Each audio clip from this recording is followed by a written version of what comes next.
Well, let's talk about this last game that was on Monday.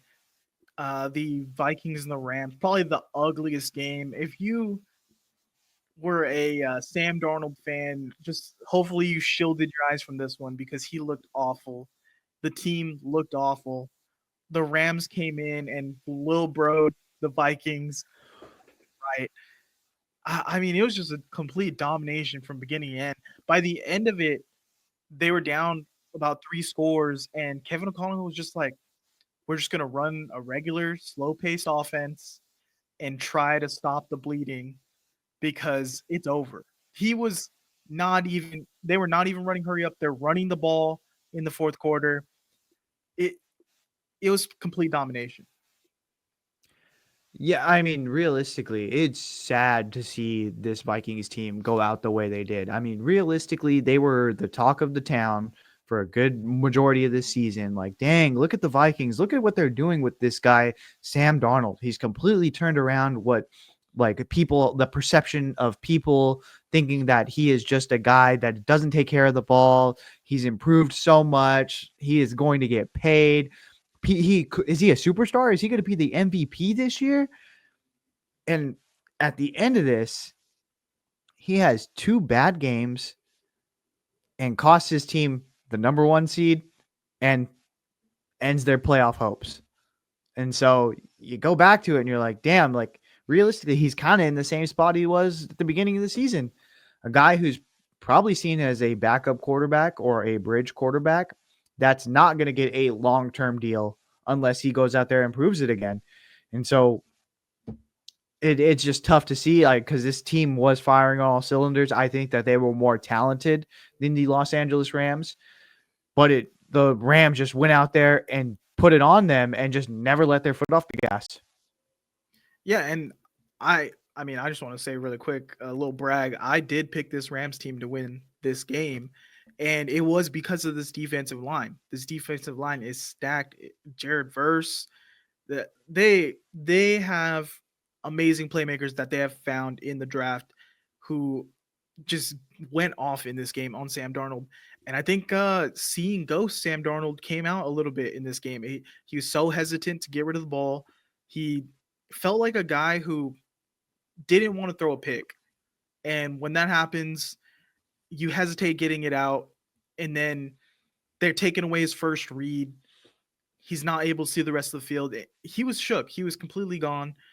I was even saying, like, at this point at halftime, I was texting you, not saying that he's a better quarterback, but at this point, it might be better to go to Nick Mullins because at Yeah, least he's going to go out there and rip it. Like, he's not going to have fear because his career is not the same. He's not going to be a starter somewhere. Like, he is going to go out there and rip it at least and not give a fuck and throw the ball. Sam Darnold was at a point where he was just a statue out there. He wasn't going to throw the ball. And this this whole thing, I think it all falls a little bit on Kevin O'Connell too with the play calling. Like, there was a drive in the first half where Cam Akers started to break a little bit. He started to get the ball rolling, and you obviously have Aaron Jones there, but he just continued to pass and continue to put Sam Darnold in a position where, oh, let's drop back, let's take a long play action, and that really just, I think, fucked with Sam Darnold mentally. yeah. I mean, sometimes you just got to take the ball out of the guy's hand and be like, hey, you know what? It's not your day. Realistically, you're not tied to Sam Darnold. You're not married to him. You don't have to go home with him after this. Take him out. Sit him down. Do what they did. Do what I know this is completely different, but do what Texas did against Georgia and pull Quinn Ewers in the first half. Put Arch Manning in there. Hey, it's not working out. Okay, then, well, at least we gave Sam Darnold a break and he can kind of settle down a little bit because he was so flustered in there. If you at least sit him down and make him think about what he's done, hey, really collect yourself. We have Nick out there. Maybe Nick Mullins goes out there and at least scores. Get you like some type of confidence in the team. All right, let's go ahead and keep it rolling. Or if he goes out there and fails, hey, you know what? It's just not our night tonight, Sam. All the pressure's off you because we've seen it's not going to happen tonight. Just go out there and do what you can. Then you play loose. You play like, hey, guilt-free ball. I'm just going to let it rip. Yeah, and I'm not trying to say here that Nick Mullins would have been better or was a better quarterback, but Sam Darnold was to a point after that first half where he was just gone mentally. Like he was not in it. I know he put together a scoring drive in that second half, but it wasn't happening for Sam at all. And I think it would have been interesting to see like, well, let's get a backup in there and who's not going to be as shook and who's not going to care about throwing interception or like it was just too much for Sam. You could tell mentally. So, yeah, I would have loved to see them throw anyone else out there to see what they could have gotten out of the situation. Because, I mean, let's face it. Yes, Sam Darnold had a good season, but they have all the weapons. They have everything to for a quarterback to thrive in, and he wasn't thriving in these last 2 weeks. So, can you plug in another guy to see like, well, can he throw it up to Justin Jefferson? Can he throw it to Jordan Addison and Naylor? Like, at least they like get a guy who can get it out of his hand. And Yeah, I mean, I'll give it to the Rams defense though. They performed they were crazy out there. They were flying around the defensive line, not just them. Their secondary is highly underrated.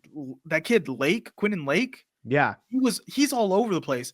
Akello Witherspoon, a guy who washed out of San Francisco, he's a solid starter for them now. He makes a big play a game.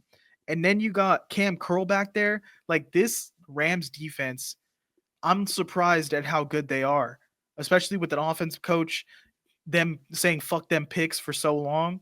Like they've just hit on everything.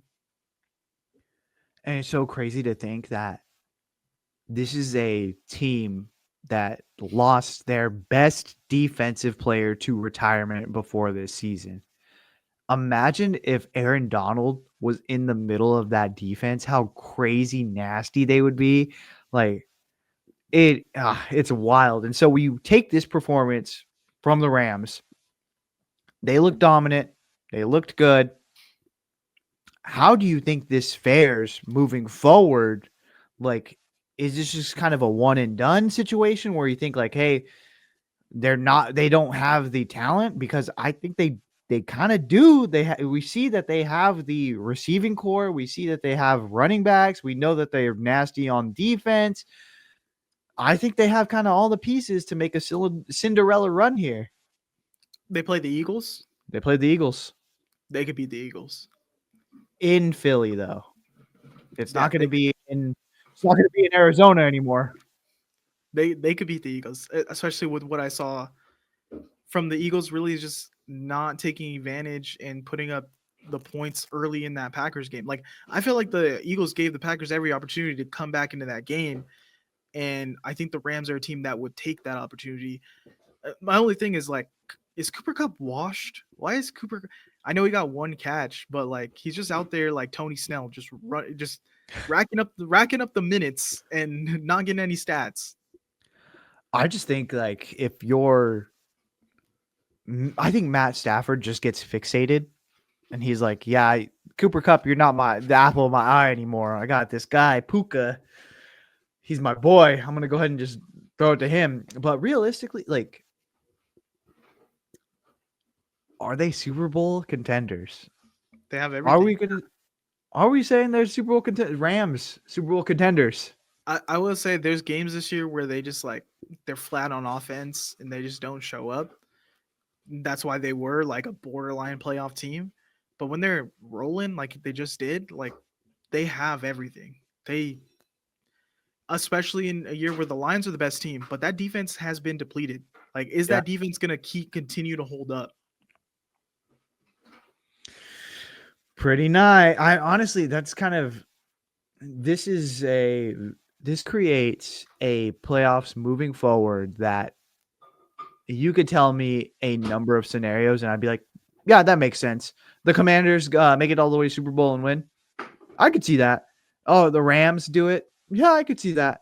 Oh, actually, you know what?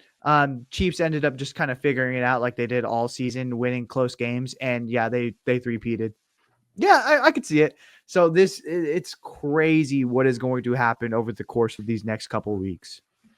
Was it crazy that all this could be happening in the NFC and it doesn't even matter because whoever comes out of the AFC is gonna win the Super Bowl? Like it's just If the Bills, Ravens, or Chiefs come out of the AFC, it's over. I don't know, man.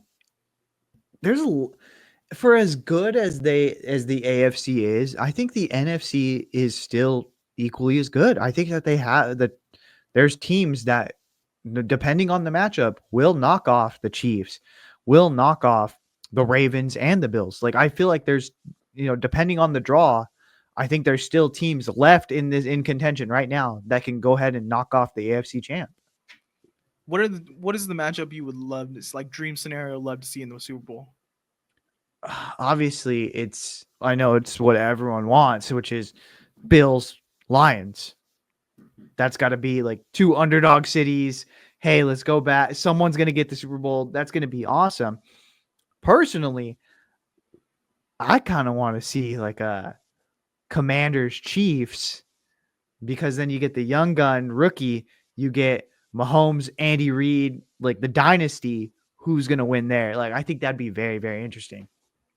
I would love to see like a Rams Chiefs, McVay, Andy Reid back at it. That'd be dope. I also would love to see the Ravens in the Super Bowl. Like I would love to see Lamar. Like, is he gonna live up to the moment? Is he gonna be the best guy? Could he potentially take that mantle of like best quarterback in the NFL by being an MVP and Super Bowl champ? Like that would be interesting. I just don't know. Like who would I love to see matched up against them? Like Eagles. the Eagles. That's what I was thinking. That Saquon versus Lamar. Can Jalen Hurts perform in that moment? That's pretty crazy matchup. Honestly, there's just I'm moving forward. I would be happy with pretty much any combination of teams in the Super Bowl. I think that the NFL script writers. Not the Texans. Oh yeah, never mind. Fuck the Texans. I'm good off that. They're But- last on the totem pole of who I want to see still in the playoffs. But I feel like there's a lot of really good matchups moving forward. You've got to be excited. I think the NFL script writers did it right this season so far. Yeah, well, that's all we got for you today. Please like, comment, and subscribe. Please subscribe. And we'll see you here. We'll see you on Redbook. All right. Later. Later.